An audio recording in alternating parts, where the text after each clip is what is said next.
Hello বন্ধুরা, কেমন আছো সবাই? আশা করছি সবাই ভীষণ ভালো আছো, সুস্থ আছো আর আমরাও ভালো আছি।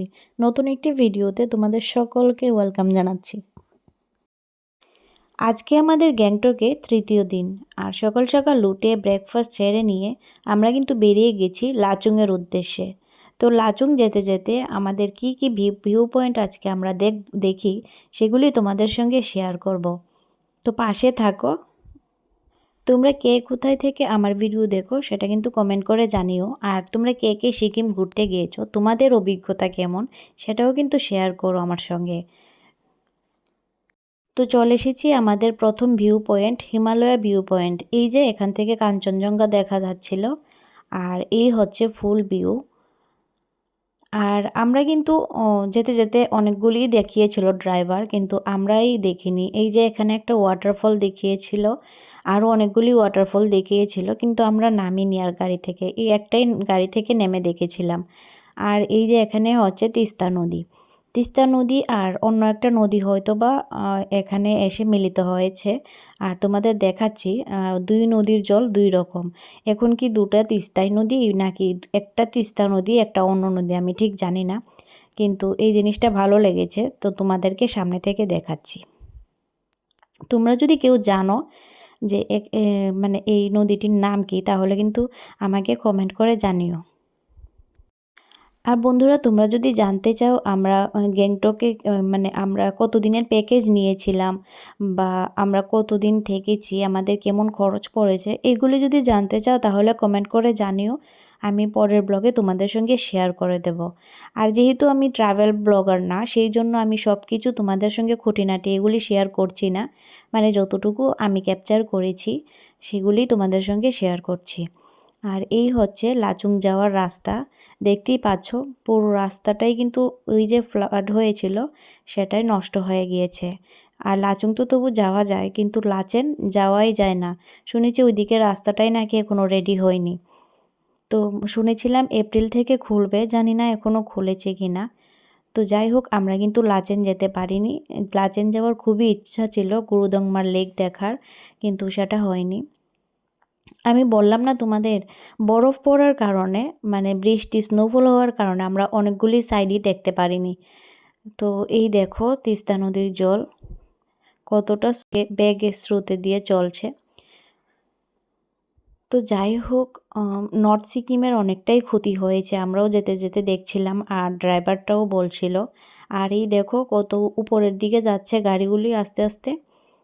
এক পাহাড় থেকে নেমে এসেছি, এখন আবার আরেক পাহাড়ে উঠব।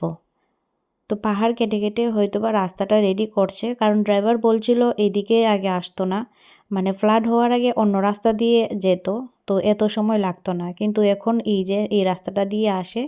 তো আমাদের কিন্তু যেতে যেতে সন্ধ্যা হয়ে গিয়েছিল। আর যাওয়ার পর দিকে ওইদিকে কারেন্টও ছিল না। তো আমার মোবাইলে বেশিরভাগ চার্জও ছিল না বেশি, সেই জন্য আর ভিডিও করিনি। আর এই যে দেখতে পাচ্ছ টানেলটা, এটা কিন্তু অনেক লম্বা ছিল, আমি আর পুরোটা ভিডিও করিনি। আর গাড়িটা ছেড়েও ছিল খুব স্পিডে।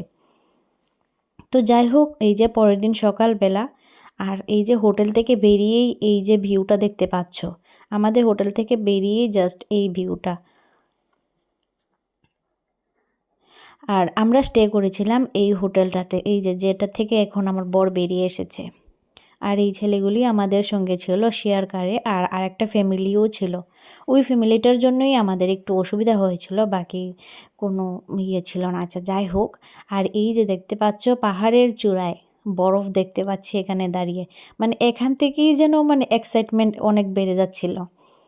তো যাই হোক, এখান থেকে যতটা পারি ক্যাপচার করছিলাম, কারণ বাড়ি ফিরে এসে এগুলিই তো স্মৃতি হিসেবে থাকবে যা দেখবো, ঠিক না, ঘরে বসে। এই যে লাচেন ভ্যালি দেখতে কত অপূর্ব সুন্দর, তাই না?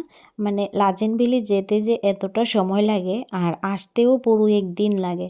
আসার সময় আমাদের প্রায় 5-6 ঘন্টা বসে থাকতে হয়েছিল, কারণ ওই যে কাঁচা রাস্তাগুলি দিয়ে সেরে এক সাইড থেকে গাড়ি ছাড়ে, তারপর আরেক সাইড দিয়ে, তো এইভাবে আমাদের বসে থাকতে হয়েছিল। তো এই দেখো আমাদের হোটেল থেকে ভিউ পয়েন্টটা, আর এই হচ্ছে লাচেন ভ্যালি। তারপর আমরা সকালে ব্রেকফাস্ট সেরে বেরিয়ে পড়েছিলাম ইয়ামথাং ভ্যালির উদ্দেশ্যে। তো ইয়ামথাং ভ্যালি যেতে যেতেই দেখতে পাচ্ছ বরফ চারিদিকে আর স্নোফল হচ্ছিল, আর সেটাই আমি হাত দিয়ে ধরার চেষ্টা করছিলাম আর কি। সিকিম গিয়ে মানে অন্য সাইডগুলি যেতে পারিনি, ওই যেমন ধরো চাঙ্গলিক, নাতুলা পাস, বাবা মন্দির, তো ওই সাইডগুলি আমরা যেতে পারিনি বলে মানে মনে একটু দুঃখ ছিল। কিন্তু এই যে স্নোফল দেখে কিন্তু সেটা একেবারেই কেটে গেছে। এই স্নোফলই কজনের ভাগ্যে থাকে বলো, মানে সবাই যায়, অনেকে তো স্নোফল পায় না, আফসোস করে। যেমন আমার বরই কাশ্মীর গিয়েছে কিন্তু স্নোফল পায়নি, তো ওর জন্য এটা প্রথম স্নোফল দেখা। তো সেটাই, তো আমার ভাগ্য ভালো যে আমি প্রথম বরফ আর স্নোফল একসঙ্গেই পাচ্ছিলাম। তো ভীষণ মজা লাগছিল, ভীষণ মনে হচ্ছিল সিকিম যেমন পুরো নিজেকে উজাড় করে দিয়েছিল আমাদের কাছে। মানে এতটা অপূর্ব লাগছিল, এত সুন্দর একটা মুহূর্ত, মানে না ভোলার মতো, জীবনে না ভোলার মতো একটা স্মৃতি হয়ে থাকবে সারা জীবন। তো আমি এত মজা করছিলাম, সঙ্গে কিন্তু আমার ছেলেও ভীষণ মজা করছিল, এই যে দেখতেই পাচ্ছ। ও খুব এক্সাইটেড ছিল। আর আমি বলছিলাম না যে এখানে স্নোফল হচ্ছিল, কিন্তু আমাদের এতটা ঠান্ডা লাগেনি যতটা আমাদের লেগেছিল 17 মাইলে। তো যাই হোক, আমরা কিন্তু প্রচুর মজা করেছি, তারপর প্রচুর ফটো তুলেছি, ভিডিও করেছি, কিন্তু তারপরও আমার মন ভরছিল না, মনে হচ্ছিল আমি এখানে থেকে যাই, এত সুন্দর একটা অপূর্ব জায়গা।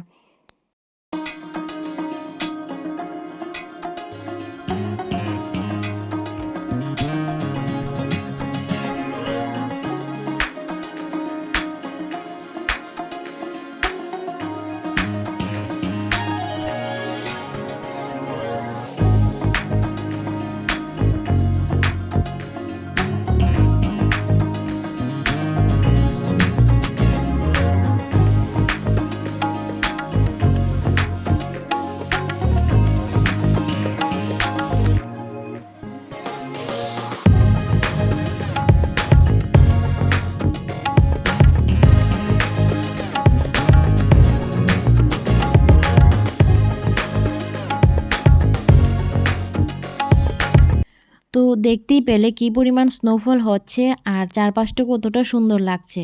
আর আমরাও অনেক মজা করেছি, আর এই যে বাবা ছেলেও কি মজা করছে।